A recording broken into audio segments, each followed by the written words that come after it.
honor everybody, especially your time. For those of you who are joining us, this is Congressman Gonzalez. He was first elected to Congress or sworn into office in January of 2017. Been a huge advocate for the business community and a big supporter of small businesses. And I think what I appreciate about the congressman is his willingness to reach across the aisle and work with folks that want to see the best for the country and for the business community. And so, Congressman, we really appreciate you taking time to talk to us. Just to start out the conversation, talk about the CARES Act and what you saw as being the most important aspect of that legislation, and what you saw some of the challenges trying to get it passed. Yeah, well, clearly, helping the American people and the average worker, the help that they got, I thought was important. But helping our small businesses and our really smaller businesses that sometimes have a hard time accessing capital during these complex times. Now, this morning has been pretty complex, as you know, the news coming out that PPP funds are running out, and that $350 billion that has been allocated to help small business is clearly doesn't look like it's going to be enough. So we're hoping that we're able to replenish those funds as soon as possible and continue those programs until we recover from this situation we're going through.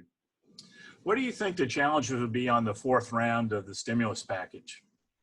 Yeah. Well, I feel quite confident that we will get it done. And the challenges really have been just in the details. In fact, what we're trying to do now in terms of helping small businesses, we want an accountability of, okay, how many businesses under 50 employees are we helping? How many businesses under 100? How many businesses under 250? And so on and so forth. So all the money doesn't get consumed with the 400 and 500 employee businesses. We want to make sure that everybody gets their fair share and that enough is out there. And clearly, as you know, there was a little glitch in the system, so people were having some difficulties getting funded. And the news that I heard, I've been in pretty close communication with our local banks, and they all had different experiences. Some of them were pretty smooth, and some of them were very complex. And it went from not being able to get your money to, we had one small business that was actually applied and was approved for $2 million. 2 days later, he looks in his account and there's $4 million in the account. So clearly, it's been chaotic, and we're trying to work through the glitches that still exist. And now we need to work on getting funding. But this morning I was on a conference call with some members, and it looks like the Senate is working on something right now to try to at least let's just continue this, the small business funding and this program that has been pretty functional so far. Let's fund that, and then let's argue about whatever else we need to argue about and negotiate on. But let's not let the process slow down, and the help that needs to get to people that need it urgently slow down. And I think that's a big concern across party lines and across the country. Do you think the Senate will recognize the sense of urgency since the burn rate on the PPP funds have went through so quickly? I do, and I'm shocked that it went through so quickly. But clearly the troops were activated. Many of the small businesses that I've talked to here were on it like within 48 hours. Our banks have been very, very busy processing claims. Everybody's working overtime. I don't know how many bankers we have on right now, but I'm sure you know about this. I had a meeting yesterday with Ford Sasser with Rio Bank, and they are like, working overtime, working late night. We had some of our regional banks across the country meet with our committee yesterday. Well, we had a Zoom meeting, and they had thousands of pending claims that they were really concerned about. Another of the issues that they're concerned about is that 10-day rule. And I don't know how many people are out there, but that could become a problem. And I'm hoping that we could address that through SBA. Is after you're approved, they have 10 days to fund it. Well, they're so backlogged, some of these banks, that if on day 11 they have your funds available, they're not releasing them because now they're in a position where it may not be, they may not be SBA guaranteed, and the banks don't want to take this liability on. So it clearly is impacting us. We hope to to raise that at least to 20 days and work through some issues. I mean, putting $2.2 trillion into an economy this fast, this quick, this soon has clearly not been as easy as you would expect. No, it's been a challenge. Do you think there'll be another round of $1,200 stimulus checks to individuals? Obviously, the unemployment is soaring. And I know there's been additional unemployment benefits provided by the federal government. But do you see that there's a possibility or discussion about another $1,200 round of stimulus? I think at some point we'll be talking about that again, especially if it gets to the 12-week marker where workers are no longer getting that $600 a week supplement, which has also been an issue, right, for small businesses. So a lot of workers are unemployed right now, collecting $325 from unemployment and collecting another $600 from the federal government. Are not so enticed to get back to work just so fast, because that's some of them is more than they're making on their regular jobs. And even, I mean, that was clearly an unintended consequence that we're having to deal with. A lot of our small businesses, especially in Texas, where wages aren't, $20, $30 an hour, people a lot of folks are saying, hey, we have this crisis going on. I'm getting a paycheck to my mailbox, which is the size or larger of what I normally get. What incentive do they really have to run back to work? And that's unfortunate, because we do need to get the economy going again, and we need to get everybody understanding that this is a temporary fix, this is a temporary help, and the goal is to get the economy open again, people back to work. I'm as antsy as you can get. I'm ready to get back to Washington and do some of the things that we do on a regular basis. We have been hyper-focused on this, but I think we're still losing ground on a lot of issues that we've been working on for the past year. So you mentioned, getting the economy up and going again. What do you see as the federal guidelines that may come out of this, either from the CDC or the president, that says these are the things we need to happen before we can start opening the economy? Yeah, that's a great question, and we're working on that. We've actually talked to some experts that focus in on getting economies going again, and I think that the only thing that we have that we could really look to is when we shut down these government shutdowns. That doesn't put everybody out of work, but it puts our federal employees out and a lot of others. There's a cost to getting things going again that sometimes is more expensive than if we had just kept the economy open, if we had just kept government open. Only this is happening to the entire economy. I know we're doing antibody tests now in heavily infected areas to be able to get those folks back to work, folks who we know that have been infected, have gotten over it.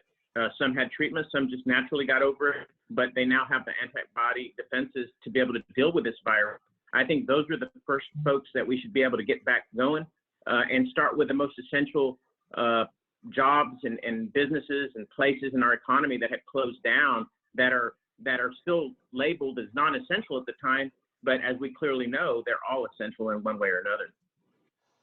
Do you think the federal government should take the lead, or do you think it should be left up to the states and the local governments? I personally think it should be left up to the states, because everyone's situation is different. I believe in state rights. I believe that nobody knows better. It's a large country geographically, economically, and in every other way, and it's very diverse.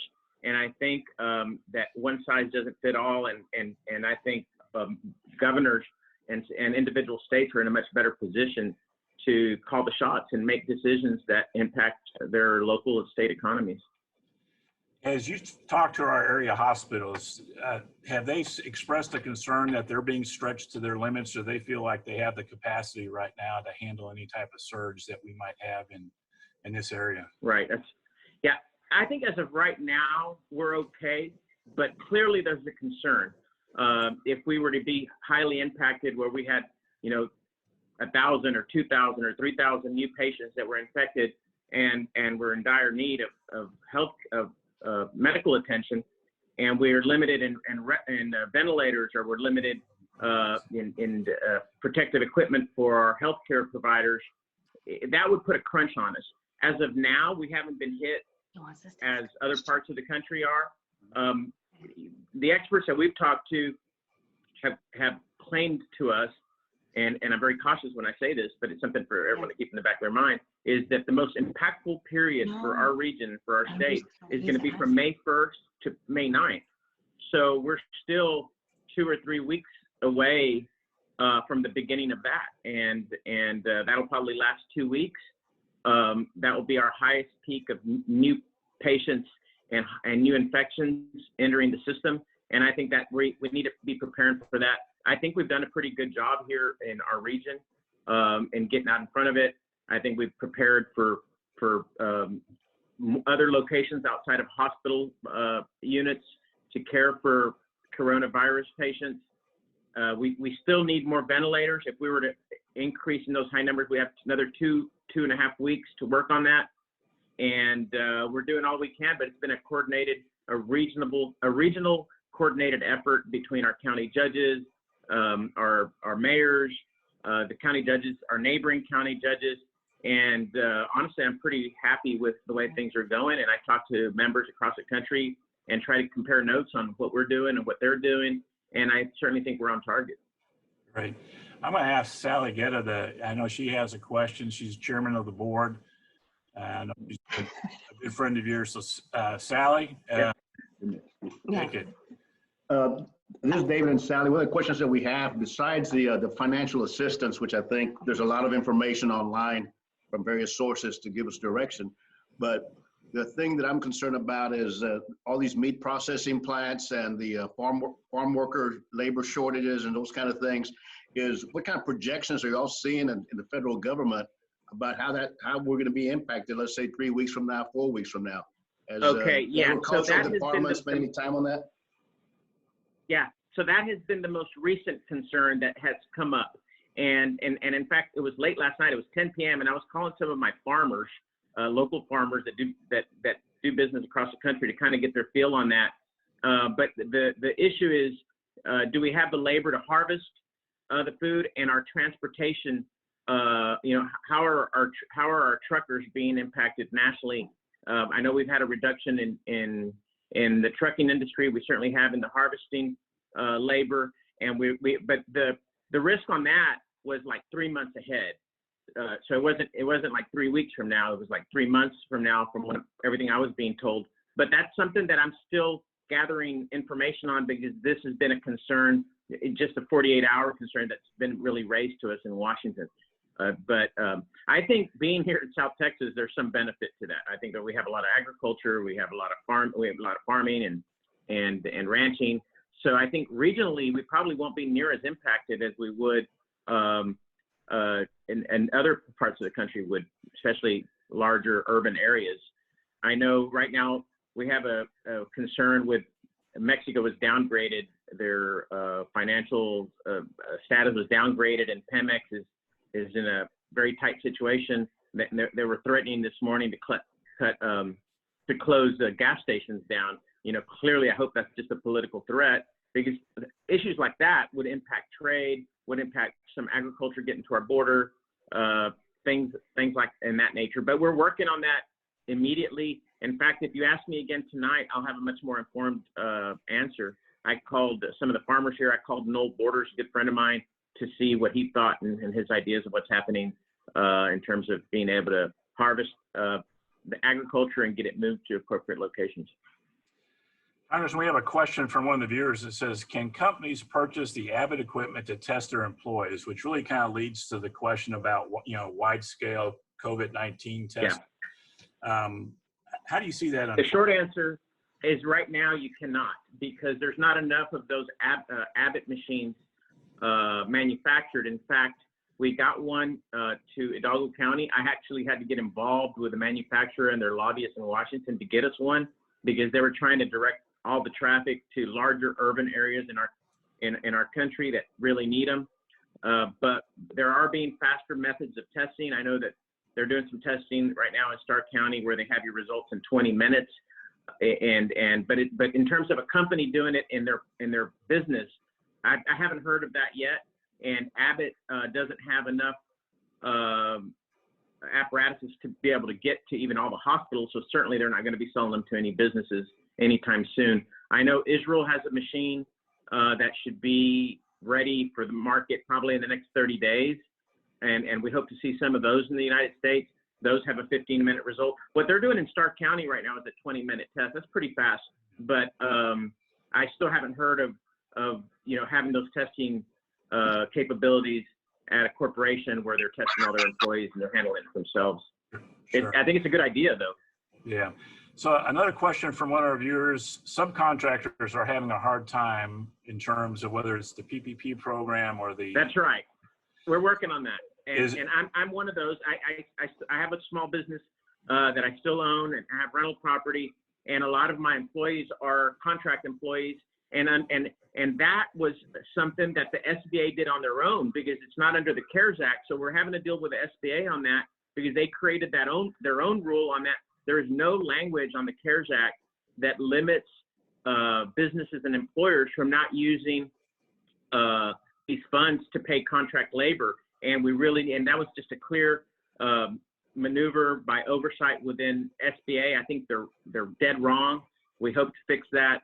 We're working on it right now. There's been a lot of pressure across the country, and I anticipate that will be addressed. And I know that I'm personally impacted by that. And I think a lot of small businesses are dealing with that when we have contract employees. I think there may be a little bit more scrutiny of, are they really your employees, or is it just another business that services a lot of other businesses and they're not quite just focused on you? But that needs to be addressed. That's something that's very impactful for a lot of businesses that pay 1099 employees. And there's nothing in the CARES Act that prevents small businesses from getting these funds. This was clearly a policy created within the SBA that we're trying to fix. So we're addressing that with SBA today as we speak. This morning at 7 in the morning, we were having a conversation on that issue alone. And on the 10-day rule, which is also, there's nothing in the CARES Act that says, they need to be funded in 10 days. That's clearly the SBA. Originally it was 5 days. They went to 10. It's still not enough because we've got millions of people applying for these funds. So if I had to guess, help is on its way to address that issue, and I hope that it gets addressed here in the next few days. Congressman, one of the issues obviously is liability, and contact exposure, as far as businesses and those type of things. What do you see any possibility of national legislation that would limit liability exposure for businesses or entities that, once they reopen and we start through this, because the experts talk about a second surge coming. And if people are filing guidelines. We're talking about the issue of liability. We're also talking about a public-private insurance. In fact, I'm leading that legislation on creating a public-private policy, kind of the way we did for our terrorism policy, or here in Texas, you could compare it to the Texas windstorm policy. That's a quasi-governmental policy issued out between the public and private sector. So the government would supplement the risk with regular insurance carriers to be able to sell those policies to businesses that will have that issue. And in terms of limiting liability, I think clearly that's going to be something that we have to be concerned with, and we have to look at businesses that are most highly impacted by those things and see how we can help them without reducing their responsibility to keep the public safe. So one of the questions with the election coming up is voting by mail, and there's been lawsuits filed and going back and forth in terms of people saying, I want to be able to vote by mail because of the challenges of COVID-19, and other folks saying, no, you're going to be voting in person. We saw it play out in Wisconsin. What are your thoughts with the November election coming? Well, I'm all for voting by mail. I think I don't know why that's not the law already. I think we should make voting as easy as possible. And the facts are abuse and fraud in elections is very, very rare, even in voting by mail programs. So I think even if we do it just for this election, I think it's helpful to make it as easy as possible for people to be able to fill out a form, sign their name, and mail it into their election office and be counted. Otherwise, we're going to have a very low voter turnout. People do not want to risk their life and their health for voting. Yeah. I wanted to see if Mayor Darling has joined us yet, if he's on the line. He told me. Mayor, are you on? Okay. Well, we've unmuted you for a minute. If there's somebody who has a question they'd like to ask Congressman, if you'd please identify yourself. Question.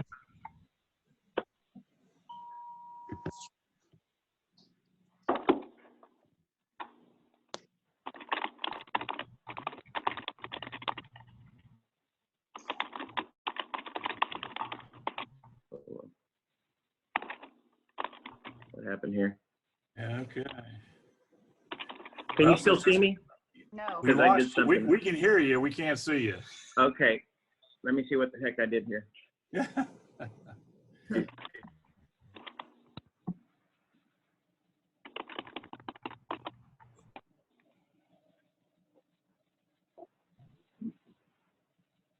All right. Oh, we saw you.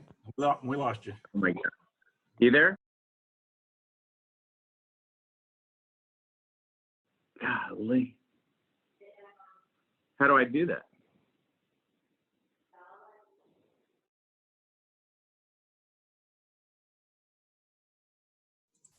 All right, Congressman. We saw you, now we don't see you. Oh, well, there you are again. Are you there? Can you hear us?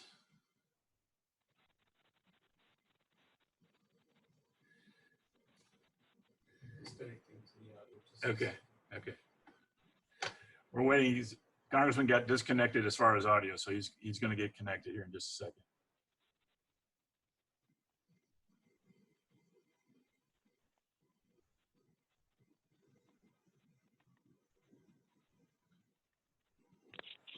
Congressman?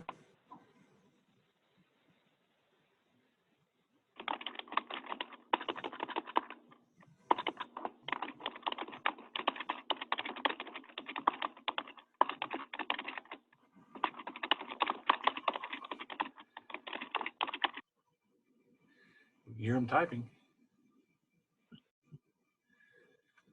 Congressman, you there? Well, I think I am okay. Yeah, there you are.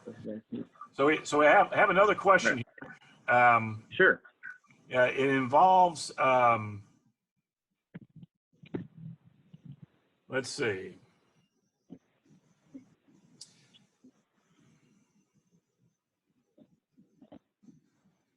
What about schools, both ISD and higher education, in terms of opening? And what steps will they need to do to take to have students and employees back? And I know that's obviously a school district question, but what are you hearing out there? Yeah, I think they're probably in the best position to call that shot. But you know, we're soon approaching the end of the school year, so if I had to guess, it's going to be, we're going to have to just be measuring that. I mean, we're, as I said, here locally in our region, according to experts, we're supposed to be getting hit the hardest May 1st to May 9th. So that's like towards the end of the normal school year.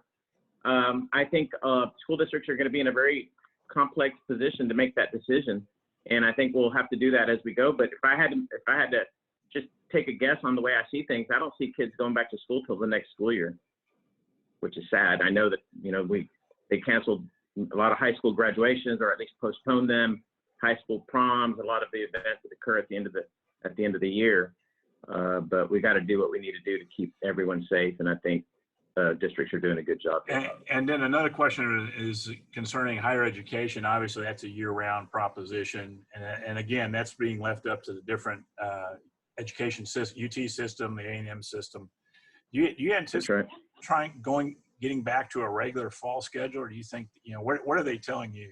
I do. In terms of a fall schedule, I anticipate everybody beginning the fall semester as they normally would.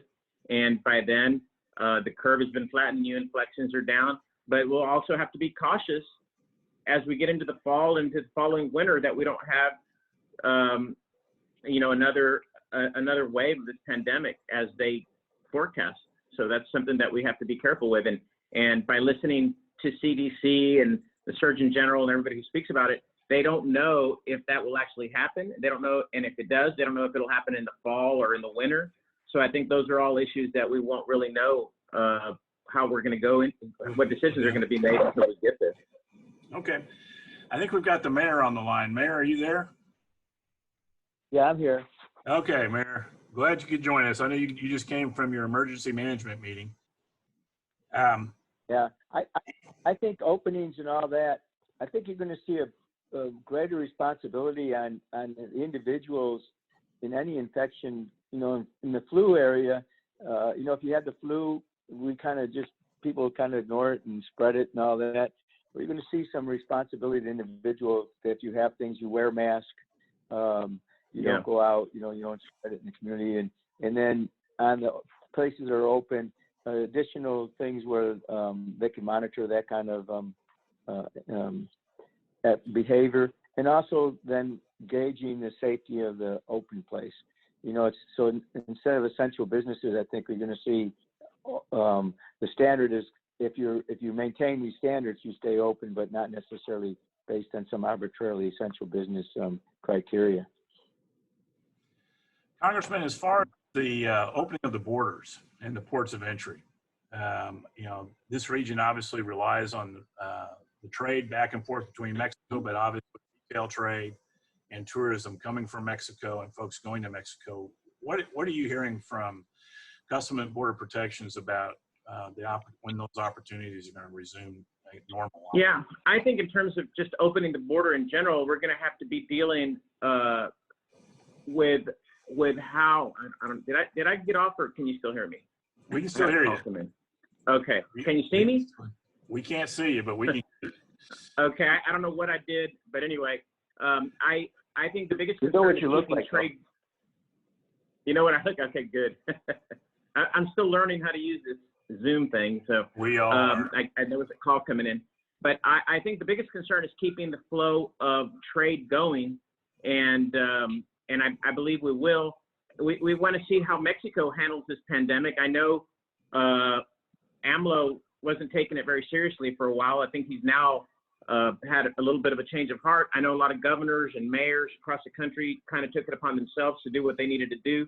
And I saw the governor of Tamaulipas, the governor of Nuevo León, and the governor of Coahuila a week ago come up with a regional plan. So I'm hoping that they can control certainly the region right across our border and keep it as safe as possible. But we're going to have to keep seeing how this pandemic impacts Mexico. But I think we need to focus on assuring that trade continues to flow in a safe way, and that our agents and USDA inspectors and everybody who's there are taken care of, and that the produce and products that are coming across are safe to enter the country. Do you anticipate then that depending on what happens in Mexico, then that we're just going to evaluate, and I guess a timeline in terms of when the ports of entry be open? Do you think it's going to be the fall, or do you think it's going to be sometime this summer? Okay. I'm hoping that in the next, this is much of a guess for any of us here, I think, because it all depends how things develop both here and in Mexico. But I'm hoping in the next 30 to 60 days to start seeing things open up slowly as things improve across the country and in Mexico as well. Okay. Mayor? Hey, Steve, can I talk about that a little bit?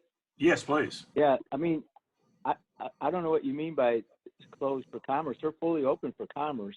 And so the only thing that's being stopped right now is visitor visas from Mexico. So, yeah, but isn't commerce slower now than it normally is? Oh, absolutely. The number coming across, because one of the things is a lot of our workers That's what I'm have talking visitor about. visas. Getting it back to normal. Yeah, but the other thing is on Mexican side, at least last week, the Department of State Health Service in Texas felt that the numbers in Mexico that they're reporting were pretty accurate. So that's they have some confidence there. They have a pretty strong social medical system over in Mexico. Doesn't mean it's the greatest. They're funded. But the other thing is, on the Mexican side now, they're closing industries that are not considered essential. So depending what you manufacture, if you're manufacturing TVs, you're probably not going to be open in Mexico. And the concern not is the spread in the factories, it's the transportation to get them there. They can space people out in factories and control to a good degree behavior in the factories. but that they take buses to get there. And if you ever seen the Mexican transit system, they're just packed with people in the buses, and they don't know how to get the workers there safely.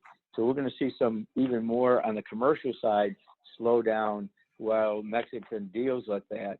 Some of the factories are trying to respond by actually tooling up and manufacturing essential products as opposed to non-essential products. So it's a little more complicated on the border, I think. Did you see the ventilator manufacturer in Tijuana? I don't know if anybody read about that, but they were manufacturing American ventilators in Tijuana, and the mayor wanted to buy some. They wouldn't sell any, so they shut down the factory. Apparently, they finally negotiated something where they're going to sell some of them locally. They said, okay, well, if you're not selling us any, then y'all are non-essential. Yeah. And I think they've resolved that. All the mayor wanted was enough to accommodate his family if they happened to them. So I don't know what the problem was. Really? Yeah. I think they finally got that resolved yesterday. So, Congressman, the next question we have is the new PPP stimulus. What do you think is the timeline for that to get approved, and when would that money be available for the fourth? Well, okay. So we hope that should. I hope that happens within the week because it's such an emergency. But we don't get back. Congress does not get back. It's been moved to May the 5th. So if you look at it based on our calendar, that's the earliest it can happen. But if you remember, the last stimulus bill that we had was voice voted in Congress. And as long as we don't have anyone like Congressman Massey or some other member that wants to try to bring everybody back to the House to actually physically vote, I see that happening really fast. Yeah. Mayor, do you have a question you want to ask? No, I've listened to Congressman and his call before. I think he's doing a great job of getting information out. I do have some questions that probably not they're beyond him, or some funding for the city relating to bridge and some other issues. But so that's another issue that's coming up in the next funding that I should mention now that we have Mayor Darling on, is to get more help to cities with under 500,000 population, because they apparently that was a gap that was left out and that we're addressing now.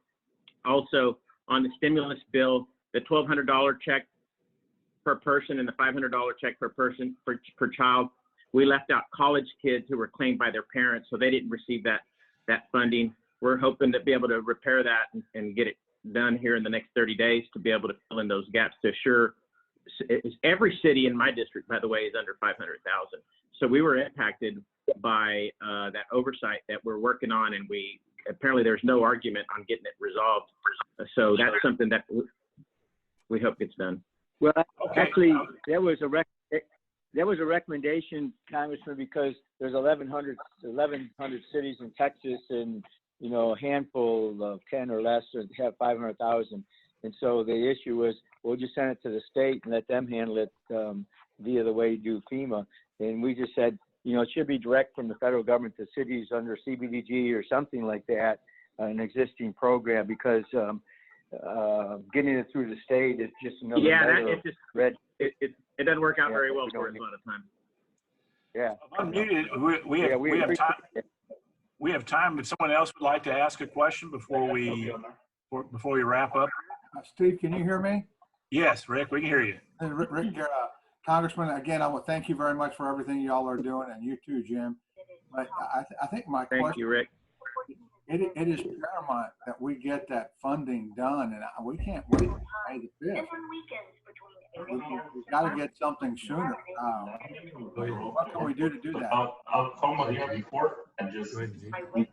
I hear some background. I'm having trouble listening. There's some background noise somewhere. Yeah, I'll talk to her before. There's a television or radio or something going on.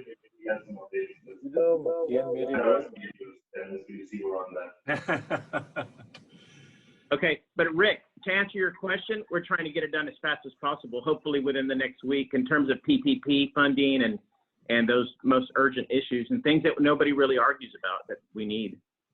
Okay, and then the updates on how the money can be spent, is that something that you're also working on? I got late on the call. I couldn't get on from my home. I was trying desperately. So I missed the first 10 minutes. Yeah, well, the PPP funding and all that will be just as it is under the same rules right now.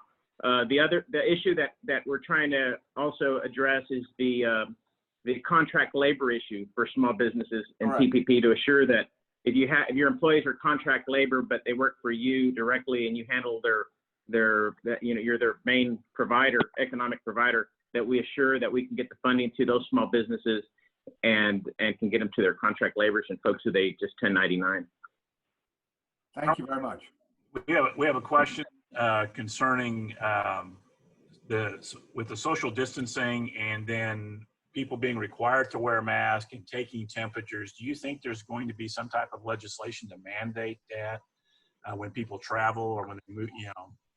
You see it for folks coming from foreign. You're going to have all your civil libertarians up in arms, as you know, on issues like that. But I think in places where it's just ultimately required, like hospitals, certain businesses entering through airports, coming from a foreign country, I think that there are going to be many places where life will be permanently changed after this pandemic, where people are going to be checked. They have those temperature guns that they're using in certain places to see if you're running a fever. And I think you might see maybe in private settings where they're allowed to do that, you might see more of that. Also, I think wearing a mask will be much more socially accepted from here on out. We may, be like the Taiwanese or the Japanese, wearing masks out on a regular basis, even long after this pandemic is over. Right. Well, Congressman, we want to thank you for your time. Appreciate everything Thank you, Steve. you're doing. I know this is a challenging moment in our history.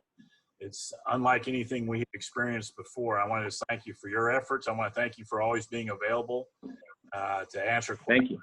Or to take calls. Hey, and before we go, if I could just suggest one thing. If you guys have an idea that something that's impacting your business or your bank, or certainly Mayor Darling, the city, that you say, hey, this would be a great idea, now's the time to get it to me, because I can get it in Pelosi's ear, and we can make changes to this next funding round that we have coming up.